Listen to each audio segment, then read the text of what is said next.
আসসালামু আলাইকুম। অনেকে জানতে চেয়েছেন যে আমার এই খাঁচাগুলার মাপ কত? আমাদের হচ্ছে পুরানো ২ টা খাঁচা ছিল। পরবর্তীতে আমরা ২ টা খাঁচা বানাইছি। তো আজকে ইনশাআল্লাহ আপনাদেরকে আমাদের খাঁচার মাপগুলা বলে দেওয়ার চেষ্টা করব ইনশাআল্লাহ। আমাদের খাঁচা হচ্ছে এইখান থেকে আপনার এই পর্যন্ত, মানে ডানে বামে হচ্ছে ৫ ফিট। সহজভাবে বোঝার জন্য আমি বলে দিচ্ছি, এই পাশ পর্যন্ত হচ্ছে ৫ ফিট। আর নিচে থেকে উপরে পর্যন্ত হচ্ছে ৪ ফিট পায়া ছাড়া, পায়া সহ হচ্ছে ৫ ফিট।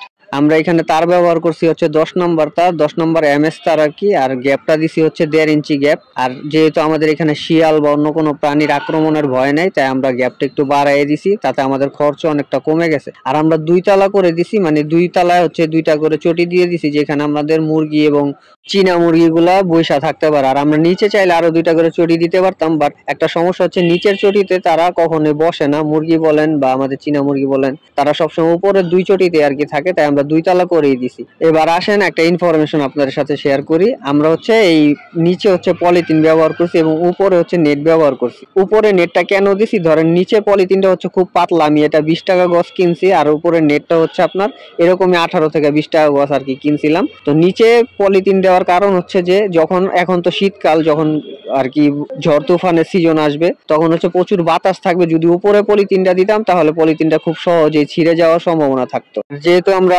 পাতলা পলিথিন ইউজ করছি, তাই উপরে নেটটা দিয়ে দিছি। এটা হচ্ছে বলতে পারেন ৫-৭ বছরেও কিছু হবে না ইনশাল্লাহ। অনেকে আছেন অল্প টাকার মধ্যে এই কাজগুলো করতে চান, এভাবে করলে অনেকটা খরচ কমে আসবে। আর পলিথিন হচ্ছে যদি আপনি ভালো পলিথিন কিনতে যান, সেক্ষেত্রে ১ গজ পলিথিনের দাম ৮০ থেকে ১০০ টাকাও পড়তে পারে। তাই এই পদ্ধতিতে করলে অনেক খরচ কমে আসবে আপনাদের। পলিথিনের উপরে এভাবে নেট দেওয়ার অনেক উপকারিতাও আছে, যেমন যদি হঠাৎ করে কোনো কিছুর গুতা লাগে বা কোনো কিছু আঁচড় লাগে, তাহলে এটা ছেঁড়ার সম্ভাবনা খুবই কম। কারণ এই নেটগুলো আপনারা জানেন অনেক মজবুত হয় এবং অনেক টেকসই হয় এবং দীর্ঘমেয়াদী হয়। আমাদের এখানে টোটাল ৪টা খাঁচা আছে। ৪টা খাঁচার মধ্যে ২টার মধ্যে আমরা মুরগি রাখি এবং বাকি ২টার মধ্যে কবুতর এবং চীনা মুরগি রাখি। এবার আপনাদেরকে আরেকটা জিনিস দেখাই। আমরা অনেক আগে একটা ভিডিওতে আপনাদেরকে বলছিলাম আমাদের একটা পরিত্যক্ত খাঁচা ছিল। মূলত এই খাঁচাটা আমার কাছে গত ৩ বছর যাবত পড়েছিল নাজেহাল অবস্থায়। এই খাঁচাটারে আমরা কত সুন্দর করে ঠিক করছি দেখেন, এবং ৬ খোপের একটা খাঁচা বানাইছি। যেহেতু আমাদের কবুতর পেয়ারিং করার জন্য খাঁচার দরকার সামনে, তাই আমরা কবুতরের জন্য এই ৬ খোপের খাঁচাটা আর কি বানাইছি খুব সুন্দর করে। যে দেখেন এইখানে আমরা নিচে পলিথিন, উপরে নেট দিয়ে দিছি যাতে